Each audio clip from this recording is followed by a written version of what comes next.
A grand slam, it's a term personifying power and purpose. You might immediately think of a 4-run home run in baseball or the ultimate tennis champion. But then there's the Explorer's Grand Slam, climbing the 7 summits and reaching the North and South Poles. You're about to meet one of 73 people on record to complete the daring journey, a woman who started training in her 30s. And she's here with us now in studio. Lei Wang, thank you so much for joining us. So people joke about quitting their job and climbing Mount Everest, but you actually did this and you started training in your 30s. Yes, when I started, like everyone else, I literally said, I have a daydream. I didn't say I have a goal. Now, you said Aconcagua, which is the highest point in South America, was your first real challenge. Take me back to that time and what made it so challenging. Especially after the first trip, I came back. One of my friends heard about how I was totally defeated on my first attempt. And one day showed up, said, hey, Lei, I have a gift for you. So, oh, wow, what's it? He gave me a 50-pound sandbag. Oh, so that's some gift, huh? I just put it in my backpack. All right, that's my training pack. Every time you go up the stairs, you go take a walk, carry that 50-pound sandbag. So that gift helped me get ready for my second attempt. You kept going back. Was it more a mental block or a physical block at that point? Physically, I trained year after year, so by the third attempt, I was pretty confident I was capable. But you have no idea what you're going to get into. So yes, I definitely had some thought like, oh, I don't know if I can keep going if a year, another year. So, but I wasn't ready to give up. So I'm going to keep going. Wow. It seems like this taught you a lot about mental fitness. What are your recommendations to people who are fighting their own mental fitness battle? Yeah, that's a great question. For mental fitness, what we need to think is not how daunting the goals are, how far the dream is. It must look at your next step and think, ask yourself, can I just go one more step? Is there one more thing I can try? Forget about how far. Just focus on the one little progress you can make. Then you can say, yeah, I know I'm really tired. I tried everything, but I still can try one more time. I still can try one more thing. I think that's a mentality. If we cultivate on a daily basis, you'll be surprised how far you actually can go. Did people count you out in the beginning? All the time. Because one thing I learned, nobody knows you better than yourself. So when people, I can see in other people's eyes this, doubting you, they're laughing at you, they are thinking, what's a joke?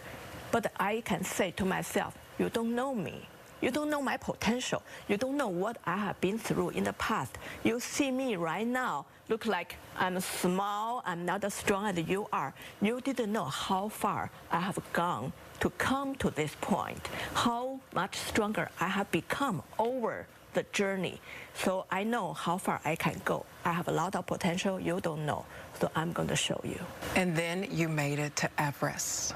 Talk about that journey. I think everyone wants to hear about you summiting Everest. Well, the first day when I set my foot on my journey toward the base camp on Everest, that was my happiest moment on that whole journey, because that time I couldn't believe it. I'm really heading towards base camp. I'm really going to Everest. So this is no longer just a daydream. It's really so close. And that time I told myself, doesn't matter what the outcome of this climb, this is a big success. Because when I started my daydream, I never thought I would have come this far. I never thought one day I would actually really, literally on my journey towards Everest. So the expedition took over 2 months.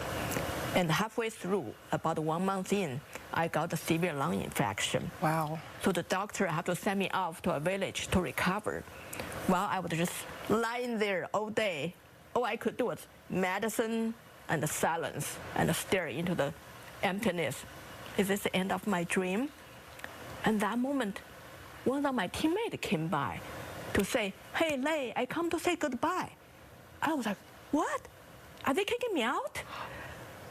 Then she said, Lei, I don't feel well enough to climb. I was like, you don't feel well?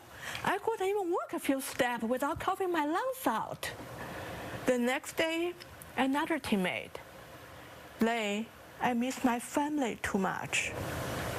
It's just like that, one after another.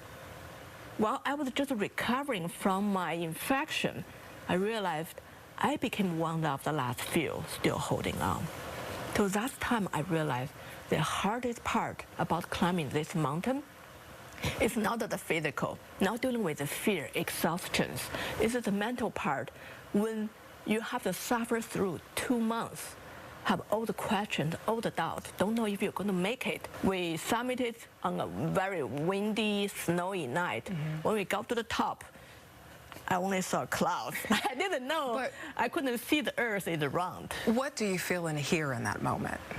At that moment, one is slight relief, knowing, yes, I made it. And the second is immediately you knowing this is barely halfway. The going down the mountains is much, much more dangerous because you are so exhausted. How did you keep yourself going once you were back down on land? You had climbed all these mountains. You traveled from the North to the South Pole. What did you tell yourself, and how did you keep going? With every attempt, I'll become stronger. I keep on learning new skills, gaining new experiences. Then I know one day I will be good enough. Even though that word, sometimes people think is a negative word, but sometimes it's a journey to become good enough, not in other people's terms, it's in your own term, knowing I made it this far. I know how much progress I made, and I know how far I can go. That's beautiful.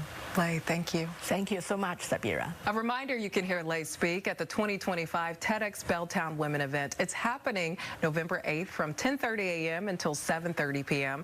This year's theme is Our Hero's Journey. It's a universal narrative that reflects the transformational path of growth, challenge, and discovery. For more information, just head to our website, fox13seattle.com/forthegirls.